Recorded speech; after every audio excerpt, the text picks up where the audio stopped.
बहुत ज़्यादा ऑब्जर्व कर लिया अपनी लाइफ में ना। मैं सोचता था कि कुछ चीज़ ऐसे हो जाए, सेटल लाइफ हो जाए तो उसके बाद ज़िंदगी सेट हो जाएगी, बट किसी की भी देखी जाए ना, किसी की भी ज़िंदगी सेट नहीं होती ओवरऑल लाइफ में। हम सोचते हैं कि ये सारी चीज़ें हो जाए उसके बाद तो भाई ज़िंदगी सेट हो जाएगी, कि तुम्हारे को लगता है सेलिब्रिटीज़ इतना लाख कमा रहे हैं। इवन देखो सेल्फ इंप्रूवमेंट कम्युनिटी में कौन है, चार्ट है।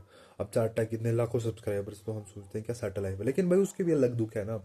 उसको अपना स्प्रे मैक्स वगैरह लॉन्च करना होता है, फिर चार्ट टैग में मतलब रोज़ बात करनी होती है, हज़ारों चीज़ होती है लाइफ में, उसकी अलग अलग दिक्कत होती है, और हम सोच रहे होते हैं उसको आइडलाइज कर रहे होते हैं कि इस तरीके से लाइफ हो जाए। तो भाई किसी की लाइफ ना परफेक्ट बिल्कुल भी नहीं, किसी ने भगवान ने परफेक्ट लाइफ नहीं है। सो तो ओनली वे कि हम सोचते हैं ना कि लाइफ में दिक्कत कम नहीं होगी। भाई देखो मैंने बहुत प्यारा कोट पढ़ा था कहीं पर कि जिंदा रहने का मतलब ही है कि तुम्हारे को दिक्कतों से सर्वाइव करना ही पड़ेगा। आड़े से ना मेरा पूरा जिंदगी देखना है कि व्यू बदल गया। मेरे को लगता था कि नहीं bro, what the fuck, life में दिक्कतें नहीं होनी चाहिए। बट टाइम के साथ मैंने ये चीज़ नोटिस कर ली कि दिक्कतें होंगी होंगी, चाहे तुम जिस मर्जी लेवल पर हो ना। अभी तुम इस लेवल पे हो, तुम्हारी दिक्कत इस लेवल की, जब तुम इस जगह पर पहुंचोगे तो इस लेवल की दिक्कत होगी। सो हर एक लेवल की ना अपनी अपनी दिक्कत होती है। कभी भी ऐसा कुछ भी नहीं होता है कि तुम एक सर्टेन लेवल पे पहुंच जाओगे और बिल्कुल दिक्कतें खत्म नहीं हो जाएंगी। अब तुम सोचो जेफ बेजोस या एलोन मस्क कितना अमीर ट्रिलियनियर, मतलब पता नहीं कितने वर्ल्ड का रिचेस्ट बनने वाला है, फिर भी उसके लाइफ में दिक्कत है। सो भाई इसी तरीके से सारी सारी की सारी चीज़ होती है। कोई भी पर्सन नहीं होता है जिसके लाइफ में बिल्कुल ही दिक्कत ही ना हो।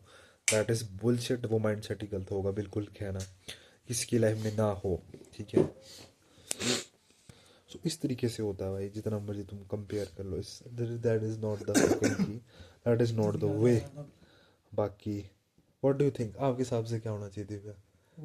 नहीं नहीं, वो नहीं, मजाक नहीं, दिस इज सीरियस थिंग। क्या होना चाहिए आपके हिसाब से? क्या लगता है कि हम जो सोचते हैं आइडलाइज करते हैं, उसकी जिंदगी में दुख होता होगा? किसकी? कोई हम सेट देखते हैं, किसी बड़े बंदे को देखते हैं कि यार इसकी लाइफ हमारे को इस तरीके से लाइफ हो जाए हमारी, है ना। कंपैरिजन, जितना ज़्यादा तुम सोचोगे अपने उतनी ही तुम अपने आप को गालियाँ करोगे। एंड द वर्स्ट थिंग जो तुम कर सकते हो अपने साथ, वो है खुद को ज़्यादा हेट करना। क्यों भाई दिव्या, सही बात नहीं बात बोली? जितना ज़्यादा तुम अपने आप को हेट करते रहोगे उतना ज़्यादा तुम फंसते जाओगे। इट इज़ बेटर कि अपनी ज़िंदगी जियो and enjoy life and stop fucking comparing yourself. जितना ज़्यादा तुम इस पिट में गिरते जाओगे तुम उतना ज़्यादा डिप्रेस्ड होते जाओगे। सो आज के लिए ज्ञान के लिए इतना ही। Till then bye bye, take care.